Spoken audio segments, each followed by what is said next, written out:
Hello my dear boys and girls, இன்னும் எக்ஸாக்டா 10 நாள்ல நம்மளோட ரீநீட் எக்ஸாம் இருக்கு. இந்த ரீநீட் எக்ஸாம் நம்மளோட வாழ்க்கையே முடிவு பண்ண போற ஒரு முக்கியமான எக்ஸாம் தான். அப்ப இந்த முக்கியமான எக்ஸாமை நம்ம அப்ரோச் பண்ணும்போது நம்மளோட இந்த லாஸ்ட் 10 days ஆஃப் எக்ஸாம் ப்ரிப்பரேஷன்ல நீங்க என்னெல்லாம் பண்ணணும், எக்காரணத்தை கொண்டு என்னெல்லாம் பண்ணிடவே கூடாது, இதுல ஒரு ப்ராப்பர் கிளாரிட்டி கொடுக்கறதுக்காக தான் இந்த வீடியோ. பட் இந்த வீடியோ நீங்க பார்த்துட்டு இருக்கீங்க அப்படின்னா அதுக்கு முன்னாடி உங்ககிட்ட ஒரு விஷயம் சொல்றேன்.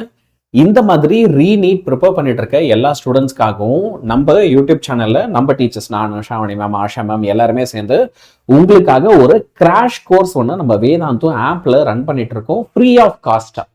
இதுல உங்களுக்கு நீட்டுக்கு தேவையான எல்லா live lecture, study materials, PDFs, வீக்விஸ், டெஸ்ட், இந்த மாதிரி நிறைய விஷயங்கள் நாங்க ப்ரொவைட் பண்ணிட்டு இருக்கோம். இது வரைக்கும் நீங்க என்ரோல் பண்ணல அப்படின்னா ஃப்ரீயாவே இதுல நீங்க என்ரோல் பண்ணிக்கலாம். Get re-NEET 2026 crash course for free here அப்படின்னு சொல்லி ஒரு லிங்க் இருக்கும் பாருங்க. நீங்க இதை கிளிக் பண்ணணும். இதுல வந்துட்டு இப்போ நீங்க ₹0, ஓகே, எதுவும் நீங்க பேமெண்ட்லாம் பண்ண தேவையில்லை. நீங்க இதுல என்ன செய்யலாம், ₹0 பே பண்ணி இந்த பேட்ச்ல ஜாயின் பண்ணலாம். எப்படி ஜாயின் பண்ணும், நீங்க அதை கிளிக் பண்ண உடனே உங்ககிட்ட ஃபோன் நம்பர் கேட்கும். ஸோ உங்களுடைய ஃபோன் நம்பரை, சரி, உங்களுடைய ஃபோன் நம்பரை வந்து நீங்க இதுல என்ன செய்யணும்னா என்டர் பண்ணணும். அப்படி உங்க ஃபோன் நம்பரை நீங்க வந்து என்டர் பண்ணீங்க அப்படின்னா நெக்ஸ்ட் ஸ்டெப் வந்து உங்களுக்கு பாத்தீங்கன்னா ஒரு டெக்ஸ்ட் மெசேஜ் ஒன்று வரும், சரியா? இப்ப அந்த டெக்ஸ்ட் மெசேஜ்ல உங்களுக்கு ஒரு ஓடிபி வரும். அந்த ஓடிபியை இப்ப வந்து நீங்க என்ன செய்யணும் அப்படின்னா இங்கே என்டர் பண்ணணும். ஸோ எனக்கு வர ஓடிபியை நான் வந்து இங்கிட்டு என்டர் பண்றேன். அப்படி என்டர் பண்ணோம் அப்படின்னு பாத்தீங்கன்னா நீங்க வந்து இப்போ எந்த வருஷத்துல நீட் எக்ஸாம் எழுத போறீங்க, 2027லயா 2026லயான்னு கேட்கும். நம்ம ரீநீட் எழுதுறதுனால 2026ல தான் எழுத போறோம். அதை கிளிக் பண்ணிட்டு கண்டினியூ போட்டு அதுக்கப்புறம் உங்களோட சிட்டி என்ன, ஒரு பேச்சுக்கு யானியன் sir is from Pondicherry, so அதனால நான் பாண்டிச்சேரி அப்படின்னு போடுறேன். அப்போ எங்க ஏரியா எங்கன்னு கேக்குது, அட்ரஸே குத்துறோம் உங்களுக்கு என்னன்னு, இந்த மாதிரி யுவர் ஆல் செட் அப்படின்னு சொல்லி வந்து உங்களுக்கு ஃபுல் கோர்ஸ்க்கான ஆக்சஸ் வந்துடும். இப்போ ஒன்ஸ் நீங்க இந்த கோர்ஸ்ல வந்து என்ரோல் பண்ணிட்டீங்க, ஓகே, இதுல பே நவ் கிளிக் பண்ணிட்டீங்க அப்படின்னா டைரக்டாவே வந்து உங்களுக்கு பாத்தீங்க அப்படின்னா கோர்ஸ் ஓபன் ஆயிடும், சரியா? இந்த கோர்ஸ்ல வந்து பாத்தீங்கன்னா இந்த பார், உனக்கு இதான் கிராஷ் கோர்ஸா, கிராஷ் கோர்ஸ் அழகா ஓபன் ஆயிடும். இதுல இப்போ ஒவ்வொரு கிளாஸும் உனக்கு வந்து பார்த்தோன்னா அழகா ப்ராப்பரா ரெக்கார்டடா இருக்கும், சரியா? ஸோ நீங்க ஏற்கனவே இதுல என்ன செய்யலாம் அப்படின்னா ரெக்கார்டட் கிளாஸஸ் வேணும் அப்படின்னா அந்த ரெக்கார்டட் கிளாஸஸை பார்க்கலாம். அது மட்டும் இல்லாம மை டெஸ்ட் அப்படின்னு ஒரு ஆப்ஷன் இருக்கு பாரு. இந்த மை டெஸ்ட்டுக்குள்ள வந்து போனேன் அப்படின்னா உனக்கு இதுல ஃபுல்லா நீட்டுக்கு தேவையான டெஸ்ட் எல்லாம் நிறைய வச்சிருக்கோம். இதுல போயிட்டு நீங்க ஒவ்வொரு டெஸ்ட்டுமே வந்து என்ன செய்யலாம் அப்படின்னா அழகா டெஸ்ட் எடுத்து, ஓகே, இதோட சிலபஸ் என்னன்றதை பார்த்துட்டு இதுல எத்தனை கொஸ்டின் இருக்கு, எவ்வளவு டைம்னா நீங்க அழகா டெஸ்ட் எடுக்கலாம். இந்த மாதிரி நிறைய ஃபீச்சர்ஸ் இதுல இருக்கு. அது மட்டும் இல்லாம இந்த பேட்ச்ல உங்களுக்கு 24/7 டவுட் சப்போர்ட்டும் இருக்கு, ஏஐல ஒரு பர்சன் கிட்ட இருந்து. அப்ப எந்த நேரத்துல உனக்கு எக்ஸாம் ப்ரிப்பரேஷன்ல என்ன டவுட் வேணும்னாலும் ஒரு பர்சன் உங்களுக்கு அதெல்லாம் சொல்லி தருவாங்க ஃப்ரீ ஆஃப் காஸ்ட்ல. ஸோ 24/7 நாங்க வந்து இந்த ஃபீச்சர்ஸும் வச்சிருக்கோம். தேவையானவங்க என்ரோல் பண்ணிக்கோ. இப்போ முதல் விஷயம், நீங்க என்னெல்லாம் பண்ணணும் அதை பார்த்துருவோம். What are all the dos? இன்னையில இருந்தே பயாலஜி, ஓகே, ஒரு ஷார்ட்டா சொல்லணும் அப்படின்னா பயாலஜி என்சிஆர்டி புக்கை லைன் பை லைன் அழகா படிச்சுட்டே இரு. என்சிஆர்டி புக்கு தான் உன்னோட தாரக மந்திரமா இருக்கணும். பயாலஜிக்கு என்சிஆர்டி லைன் பை லைன் படிச்சுட்டே இரு. இன்ஆர்கானிக் கெமிஸ்ட்ரிக்கு என்சிஆர்டியை பாரு. எல்லாத்துக்கும் என்சிஆர்டி பார்க்கணும்னு அவசியம் இல்லை. பிசிக்ஸ் அண்ட் கெமிஸ்ட்ரிக்கு வெறும் என்சிஆர்டியை பார்த்தா போதுமா? பத்தாது. ஆனா கெமிஸ்ட்ரியில இன்ஆர்கானிக்கு என்சிஆர்டியை நல்லா பாருங்க. பிசிக்ஸ்ல ஃபார்முலா ஷீட்ஸ் வச்சிருக்கேன்னா அந்த ஃபார்முலா ஷீட்ஸை எடுத்து பாரு, கான்செப்ட்ஸை பாரு, diagrams, table, okay, exceptions, definitions, இதெல்லாம் இந்த நேரத்துல அதிகமா கான்சென்ட்ரேட் பண்ணி பாருங்க. இந்த கடைசி 10 நாள்ல முடிஞ்ச அளவுக்கு அதிகமா PYQs, போன வருஷம் கேட்ட கொஸ்டின், கடைசி 10 வருஷத்துல கேட்ட கொஸ்டின், இதெல்லாம் எடுத்து அதிகமா பிராக்டிஸ் பண்ணி பாருங்க. முக்கியமா ரிப்பீட்டடா எந்த கான்செப்ட்ல இருந்து கேட்கறாங்க, கெப்பாசிட்டன்ஸ்ல இருந்து நிறைய ரிப்பீட்டட் கான்செப்ட்ஸ் இருக்கும், ரெசிஸ்டன்ஸ்ல இருந்து அடிக்கடி ரிப்பீட்டட் கான்செப்ட்ஸ் இருக்கும், ரிலேட்டிவ் வெலாசிட்டில இருந்து அடிக்கடி நிறைய கேள்விகள் இருக்கும். இந்த மாதிரி கான்செப்ட்ஸ் எல்லாம் வந்து நீங்க அதிகமா கான்சென்ட்ரேட் பண்ணி பாருங்க. என்னென்ன மிஸ்டேக்ஸ் பண்றீங்களோ அந்த மிஸ்டேக்ஸ் எல்லாம் உடனே இம்மீடியட்டா அனலைஸ் பண்ணி கரெக்டான ஆன்சரை கத்துக்கும். அது மட்டும் இல்ல, இந்த நேரத்துல தான் நீ இந்த ஒரு வருஷம் ஃபுல்லா ப்ரிப்பேர் பண்ண ஷார்ட் நோட்ஸை வச்சு படிக்கணும், ஃபார்முலா ஷீட்ஸை வச்சு படிக்கணும். ஆர்கானிக்லாம் நீங்க நிறைய லெக்சர்ஸ் எல்லாம் கவனிச்சிருந்தீங்கன்னா ரியாக்ஷன்ஸ் எல்லாம் எழுதி பார்த்திருப்பீங்க சார்ட் மாதிரி, அதை வச்சு படிக்கணும், சரியா? பயாலஜில நீங்க எல்லாத்தையும் சம்மரி மாதிரி நோட்ஸ் எல்லாம் எடுத்து வச்சிருக்கீங்கன்னா அதை வச்சு படிங்க, ஓகே? இப்படிதான் இதெல்லாம் யூஸ் பண்ணி தான் நீங்க இந்த லாஸ்ட் மினிட்ல படிக்கணும்.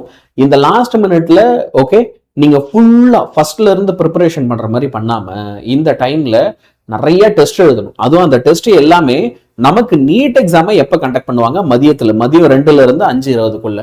அப்ப அதே மாதிரி நீங்க என்ன செய்யணும் அப்படின்னா, இப்பவும் எக்ஸாம்ஸை ப்ராக்டிஸ் பண்ணி பார்க்கணும். திடீர்னு போயிட்டு அங்க மதியம் 2ல இப்ப நீ யோசிச்சு பாரு, இப்பெல்லாம் நான் மதியத்தெல்லாம் நல்லா படுத்து தூங்கிடு, அங்க போய் அந்த டைம்ல எக்ஸாம் எழுதுனா அப்பயும் அங்க தூக்கம் தான் வரும். அந்த மாதிரிலாம் பண்றக்கூடாது. இப்பல இருந்தே மதியம் 2ல இருந்து 5:20 PM டெஸ்ட் எல்லாம் எழுதணும். அது மட்டும் இல்லாம உன்னோட பிரெயினை அந்த டைம்ல நல்லா ஆக்டிவா இருக்கிற மாதிரி ட்ரெயின் பண்ணி வை. நான் கொட்டாய ஓடுறதே எனக்கு இந்த ரூமுக்குள்ள ஆக்சிஜன் இல்லை, மூச்சு அடைக்குது, அதனால தூக்கம் வருதுன்னு நினைச்சுக்கேன். சரியா, நான் ஆக்டிவா தான் இருக்கேன். இப்ப அது இல்லாம ஓகே, மார்க் டெஸ்ட் நிறைய எடுத்துட்டே வா. Okay, see every single day, every alternate day இந்த மாதிரி நீ பிளான் பண்ணி மார்க் டெஸ்ட் நீ ப்ராக்டிஸ் பண்ணிட்டே இருக்கணும்.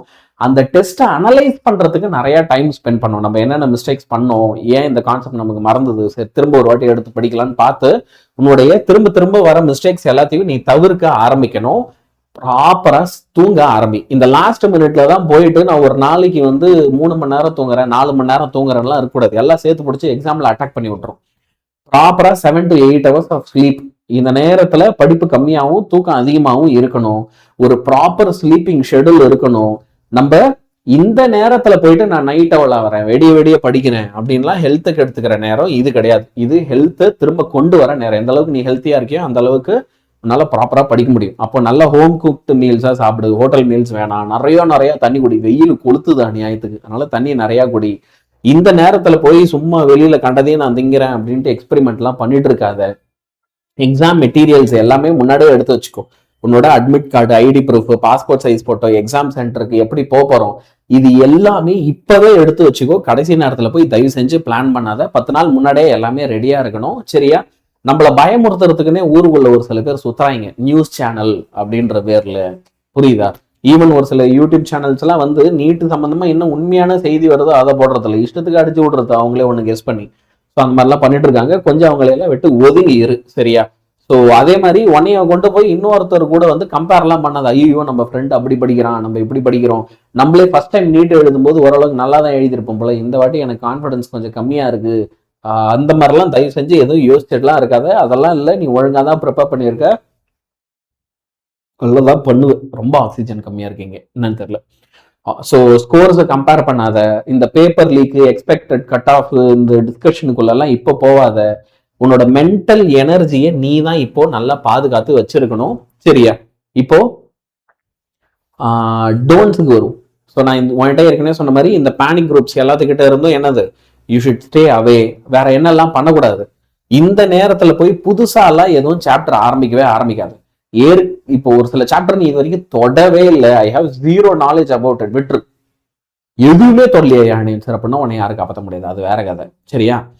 ஆனா நான் எல்லாத்தையுமே பார்த்துருக்கேன். 1, 2 அங்கங்க ஒரு டாபிக், ஒரு சில சாப்டர்லாம் நான் விட்டு வச்சிருக்கேன்னா, அப்ப இந்த லாஸ்ட் 10 daysல போயிட்டு ஒரு விஷயத்த முதல்ல இருந்து ஸ்கிராச்ல இருந்து புதுசா கத்துக்க ஆரம்பிக்கிறது அப்படின்றது ரொம்ப பெரிய ரிஸ்க். அது மற்றதெல்லாம் நம்மளை பேனிக் பண்ணி விட்டுரும். இந்த நேரத்துல போயிட்டு ரொம்ப பெரிய லாங் லெக்சர்ஸ் எல்லாம் பார்க்காத. நான் லாங் லெக்சர்ஸ்ன்னு சொல்லும்போது இப்போ ஒரு எப்படி சொல்றது, ஒரு 12 hour மேரத்தான் ஒரே நேரத்துல ஒரே ஸ்ட்ரெச்ல போட்டு அடிக்கிறாங்க அப்படின்னா உனக்கு அந்த மேரத்தானை பார்த்து முடிக்க தான் உனக்கு டைம் இருக்கும். செல்ஃப் ஸ்டடி பண்றதுக்கு உனக்கு பெருசா டைம் இருக்காது. ஸோ இந்த நேரத்துல ரொம்ப ஒரு முக்கியமான விஷயம் ரிவிஷனு, கொஸ்டின், அதை ப்ராப்பரா அனலைஸ் பண்ணணும். திரும்ப ரிவிஷன், இதை ரிப்பீட் பண்ணிட்டே இருக்கணும் இந்த லாஸ்ட் 10 days அப்படின்றது.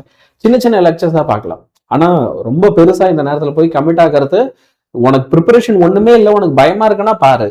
இல்ல நான் ஓரளவுக்கு ப்ரிப்பேர்டா இருக்கேன், கொஸ்டின் ப்ராக்டிஸ் தான் வேணும்னா இப்ப இதை பண்ணு. இதுல நீ தான் தெளிவா இருக்கணும். சரியா? அது மட்டும் இல்லாம உன்னோட ஸ்டடி மெட்டீரியலை இந்த நேரத்துல மாத்தாது.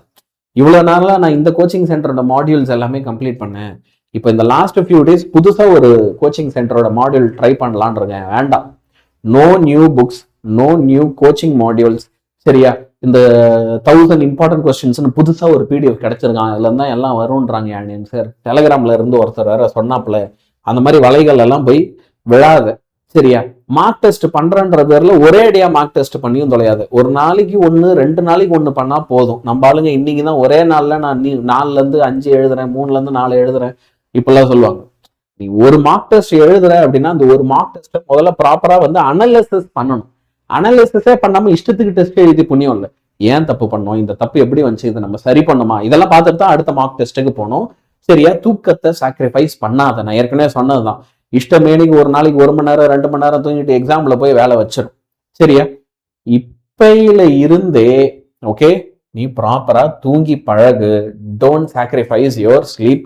உன் மார்க்ஸை இன்னொருத்தர் கூட தயவு செஞ்சு போய் கம்பேர் பண்ணாத. அவனுக்கு ஒவ்வொரு ரேங்க் இருக்கு, அவனுக்கு ஒரு கட் ஆஃப் இருக்கு, அதாவது எடுத்து அவன் டாக்டர் ஆனா போதும். நீ டாக்டர் விட்டு வெளியே வரும்போது தான் அங்க எல்லார விட நீ பெஸ்டா எடுக்கிறதுக்கு பார்க்கணும். இங்க உனக்கு என்ன கட் ஆஃப் வேணுன்றதுல நீ எப்பயுமே கான்சென்ட்ரேட்டடா இரு. அதை எப்பயுமே ஏன்னோ ரீச் பண்ண ட்ரை பண்ணு. எல்லா சிலபஸையும் நான் ஃபுல்லா கம்ப்ளீட் பண்ணியே தீருவேன், ஆனா அதை கடைசி 3 நாள்ல கம்ப்ளீட் பண்ணுவான்லாம் சேலஞ்சஸ் எடுக்கக்கூடாது. இந்த நேரத்துல ரொம்ப முக்கியமான டாபிக்ஸ், நல்லா தெரிஞ்ச டாபிக்ஸை திரும்ப திரும்ப ரிவைஸ் பண்ணேன். பெர்ஃபெக்ஷன் இந்த இடத்துல நமக்கு ரெக்வயர் இல்லை. எனக்கு தேவைப்படுறது இங்க என்னன்னா மேக்ஸிமம் ரிட்டென்ஷன். அதை நல்லா ஞாபகம் வச்சுக்கோ. அண்ட் ரொம்ப ரொம்ப தேவையில்லாம வந்து ஏதோ ஒரு டெஸ்ட்ல 2 டெஸ்ட்ல மார்க் கம்மியாயிடுச்சுன்னா ரொம்ப பேனிக் ஆக தேவையில்லை. இப்போ 10 டெஸ்ட் எழுதுற, 10ல் 8 நல்ல மார்க்கு, 2 தான் கம்மி மார்க்குன்னா டென்ஷன் ஆக தேவையில்லை. அந்த 2 டஃப்பான கொஸ்டின் பேப்பரா இருக்கும், அவ்வளவுதான். சரியா? ஸோ ஒரே ஒரு டெஸ்ட் நீ போரா பண்ணிட்ட அப்படின்றதுனால வந்து நீ நீயே போட்டு கட்டுப்படுத்தி வச்சுக்கணும்லாம் இல்லை. மூவ் ஆன், அடுத்த வேலையை பாரு. ஓகே, நம்மளே ரெஸ்ட்ரிக்ட் பண்ணிக்க கூடாது. கண்டிப்பா வந்து பாத்தீங்க அப்படின்னா இந்த டிஃபிகல்ட் எக்ஸாம்ஸ் எல்லாம் கொஸ்டினுக்கு முன்னாடி நாள் யாரு கூடயாவது போயெல்லாம் வந்து பாத்தீங்கன்னா டிஸ்கஸ் பண்ணிட்டு உட்காந்துருக்காது. படிச்ச வரைக்கும் போதும். கரெக்டா எக்ஸாமுக்கு முன்னாடி நாள் ஏதோ ஒரு ப்ராப்ளம் எடுத்து வச்சு அதே பார்த்து பயந்துட்டு உட்காந்துருப்பான். அந்த நேரத்துல மீதி சின்ன சின்ன விஷயம் எவ்வளவு படிச்சு முடிக்கலாம். அது ஆங்ஸைட்டியை தான் இன்க்ரீஸ் பண்ணுவோம். நமக்கு நம்மளே வந்து நம்ம மேல ஒரு செல்ஃப் டவுட்டை கிரியேட் பண்ணும். ஸோ அதுல இருந்து என்ன ஒன்னால பண்ண முடியுமோ அதை லேர்ன் பண்ணிக்கிட்டு கத்துக்கிட்டு அடுத்ததுக்கு மூவ் ஆன் ஆகு. அதே மாதிரி வந்து இந்த எக்ஸாமுக்கு முன்னாடி நாள் வந்து பாத்தீங்கன்னா லாஸ்ட் மினிட் வரைக்கும் விழுந்து படிச்சுட்டு இருக்கணும் அப்படின்லாம் வந்து நினைக்காத. சரியா? அன்னைக்கு வந்து வெறும் ஃபார்முலாஸை தான் ரிவைஸ் பண்ணணும், ரியாக்ஷன்ஸ் ரிவைஸ் பண்ணணும், ஷார்ட் நோட்ஸ் தான் எக்ஸாம் அன்னைக்கு பார்க்கணும். சரியா? ரொம்ப ஹெவியான டாபிக்ஸ் எல்லாம் கடைசி நாள்ல நம்ம படிக்கவே கூடாது. ஓகே, இது வேறு. ஸோ நான் இங்க சொன்னது எல்லாத்தையுமே ஞாபகம் வைத்துக்கொள். இதெல்லாம் ஸ்ட்ரிக்டா அழகா ஃபாலோ பண்ணுங்க. ஓகே, ஸோ இதெல்லாம் பண்ணிக்கோங்க. நான் ஏற்கனவே சொன்ன மாதிரி கிராஷ் கோர்ஸ்ல எல்லாருமே என்ரோல் பண்ணிக்கோ. கிராஷ் கோர்ஸ்ல ஜாயின் பண்றதுக்கான லிங்க் இங்கேயே நான் வந்து பாத்தீங்க அப்படின்னா உங்களுக்கு டிஸ்கிரிப்ஷன்ல கொடுத்துருக்கேன். எப்படி ஜாயின் பண்ணணும்னு இதே வீடியோல சொன்னேன். இதுல உங்களுக்கு நிறைய நல்ல ஃபீச்சர்ஸ் இருக்குடா. ஸோ இதெல்லாம் நீ என்ரோல் பண்ணி வச்சுக்கிட்ட அப்படின்னா டெஸ்ட் எழுதுறதுக்கே உனக்கு சூப்பரா உதவும். இப்போ நான் இந்த மார்க் டெஸ்ட்லாம் எடுக்க சொல்றேன் இல்லையா? ஸோ ஒவ்வொரு மார்க் டெஸ்ட்டுமே நீங்க வந்து என்ன செய்யலாம், அழகா வந்து பாத்தீங்க அப்படின்னா இதுல வந்து எடுக்கலாம். இப்போ இதுலயே உனக்கு அழகா நாங்க லிஸ்ட் போட்டு வச்சிருப்போம். இப்போ ஒவ்வொரு டெஸ்ட் நாங்களே ஒரு ஷெடியூல் போட்டு எழுத சொன்னோம். நீ மிஸ் பண்ணிட்டேன்னா கூட இது மிஸ்ட்ல போயிட்டு அட்டெம்ப்ட் நவ் கிளிக் பண்ண அப்படின்னா உனக்கு அழகா வந்து இங்க ஸ்டார்ட் டெஸ்ட் வந்துடும். இப்போ உனக்கு ஃபுல் டெஸ்ட் நீ ஆன்லைன்ல அழகா இங்கேயே அட்டன் பண்ணி பார்க்கலாம். அது மட்டும் இல்லாம டெஸ்ட் மட்டும் இல்லாம ஒரு நிமிஷம், ஓகே, வீடியோ லெக்சர் இருக்கா, இன்னுமே இதுல எவ்வளவு இருக்கு அப்படின்னு நான் சொல்றேன் பாரு. ஓகே, இதுலயே உனக்கு 24/7 டவுட் சப்போர்ட் இருக்கு. இதுல நீ ஏதாவது ஒரு ரெக்கார்டட் வீடியோ பாக்குறேன்னா ரெக்கார்டட் வீடியோல கூட உடனே டவுட் கேட்கலாம். ஓகே, ஸோ இவ்வளோ ஃபீச்சர்ஸ் இருக்கு. எதையுமே மிஸ் பண்ணாத, ப்ராப்பரா யூஸ் பண்ணு, நல்லா எழுது. சரியா? All the best my dear boys and girls. நம்ம சேனல் இது வரைக்கும் யாராவது சப்ஸ்கிரைப் பண்ணி வைக்கல அப்படின்னா கண்டிப்பா சப்ஸ்கிரைப் பண்ணிக்கோ. சரியா? பாய் பாய்.